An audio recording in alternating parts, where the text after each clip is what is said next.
or anyone who wants to try speedrunning and experimenting with new ramps. Before I can explain what I just showed you in the intro, we need to go over the basics of each of the three main techniques used in these clips: dead coining, slab rail coining, and rail coin punching. Part 1. Dead coin. Dead coining is simply adding power to the coin in such a way that it doesn't get used up after being hit.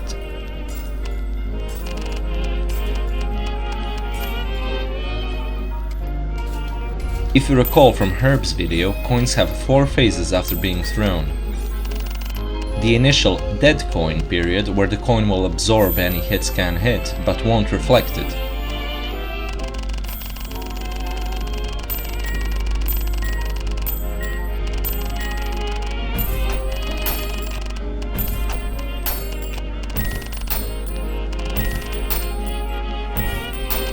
The early split window, also known as the flash, the normal reflect window, and the late split window, or the sink.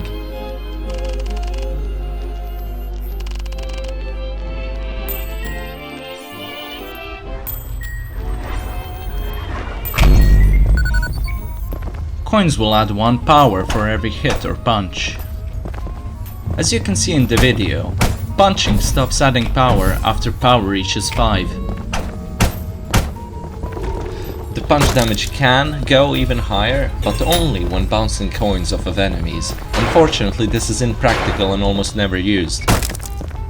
If a coin is thrown and another coin bounces a shot to it during its 0.1 seconds dead coin window, the dead coin will absorb the power and continue its flight, soon becoming a normal coin. Think of it as leapfrogging the damage across coins. This can be chained for as long as you have coins to use. A great example of an optimal dead coin setup can be found in the world record any percent 3-2 run by Syncaj. Start off by throwing a coin below you mid-jump, punch it after the flash, wait a moment, jump, double punch while falling, look up, and finally add 4 more dead coins. If done right, the 4th coin will come off cooldown just in time.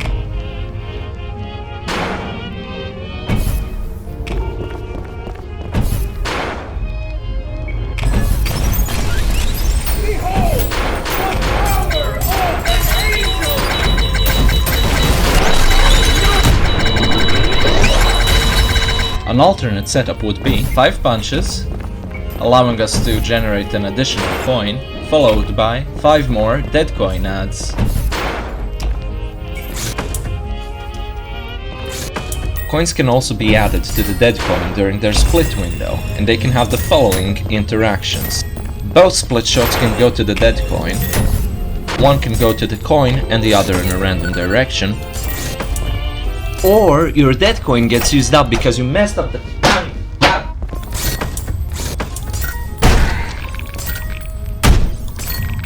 Interestingly, double splits into dead coins provide no additional damage. They do, however, increase the style you get from performing them. If you watch some dead coin videos, you might have seen the ridiculous 4-digit ricochet style bonuses, and split dead coins are the explanation.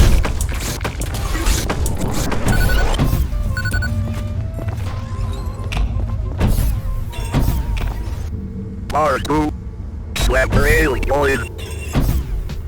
Before getting into the nitty-gritty of this deck, I want to thank J Macca for his research and explanations for the mechanics of slab rail coins. No, I'm actually dead serious. This video wouldn't have happened without this man. He has also compiled a damage calculator you can use to experiment with setups and check your damage numbers. He is also the one that provided me with the damage display mod, which will be periodically used in this video to showcase the damage.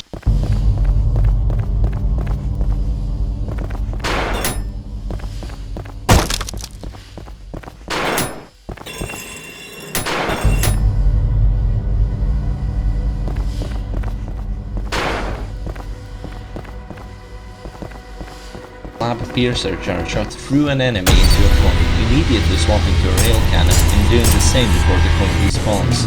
Slab rail coins or SRCs will only work on hits against big enemies. That's not exactly true.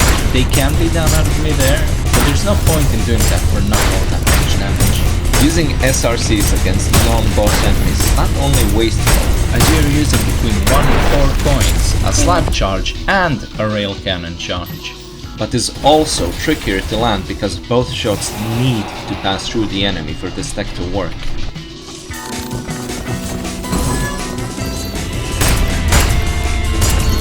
SRCs in speedrunning are only used in both of the Gabriel fights because it makes an easy airborne target between phases.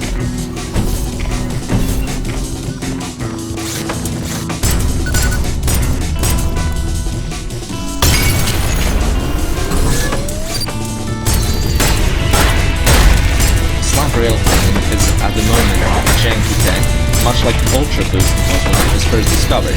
Hopefully this guy makes the technique popular enough so the dev team might change it to make it more consistent like ultrakrill.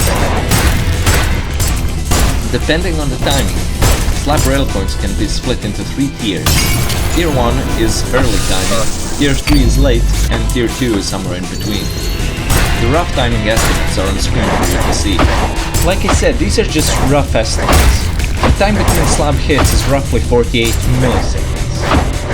Tier 1 is roughly the first 98 milliseconds after firing, Tier 2 is the next 93 milliseconds, and Tier 4 is the next 94 milliseconds. Keep in mind, these are based off the in-game timer and not real time. For clarity, here are some comparisons with real time. And here are some single-core in real time examples. Tier 1,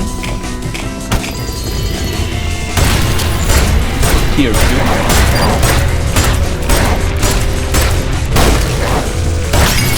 and Tier 3.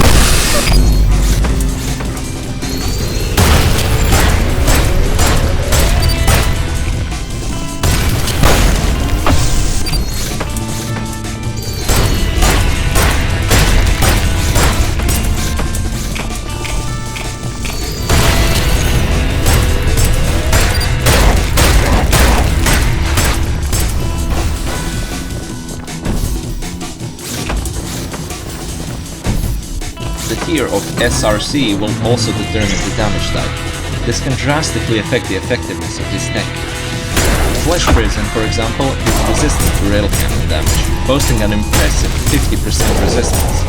However, since Tier 1 SRCs use the damage time of a slap revolver, FP takes full damage.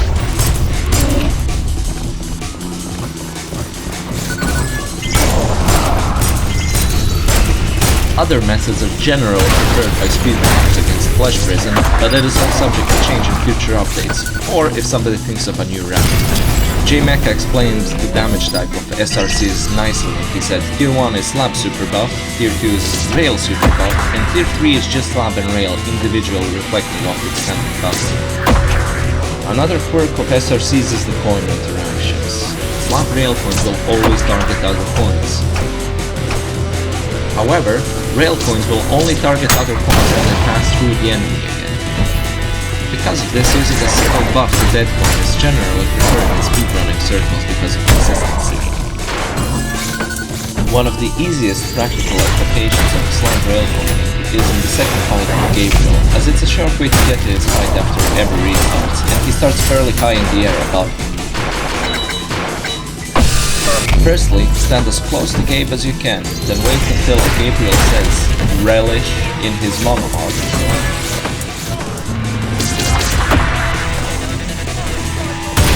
Then initiate the slam jump, throw 4 coins directly above you, and immediately start charging the beast to follow. As soon as his health bar appears, shoot through Gabe to hit one of the coins, immediately spawn to a rail and shoot again. Once you get better at this, you can try implementing dead coining at the start of both Gabe fights or a normal SRC during phase transition.